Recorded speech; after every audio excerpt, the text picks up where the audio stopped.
اللہ تعالیٰ نے قرآن حکیم میں فرمایا ہے کہ فَبِمَا رَحْمَةٍ مِّنَ اللَّهِ لِنْتَ لَهُمْ،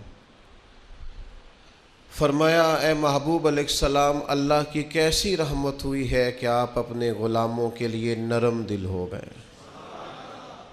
وَلَوْ كُنْتَ فَظًّا غَلِيظَ الْقَلْبِ لَانفَضُّوا مِنْ حَوْلِكَ، اگر آپ سخت دل سخت مزاج ہوتے تو یہ آپ کے پاس سے بکھر جاتے۔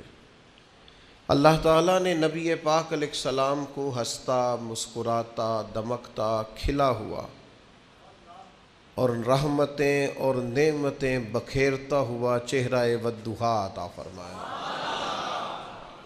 حضرت ام دردہ رضی اللہ تعالیٰ عنہ فرماتی ہیں کہ میرے شوہر سیدنا ابو دردہ رضی اللہ تعالیٰ عنہ بہت مسکرایا کرتے تھے۔ بڑے بڑے دکھ، بڑی بڑی تکلیفیں، بڑی بڑی آزمائشیں بھی آئیں، پر ان کا چہرہ ہمیشہ دمکا کرتا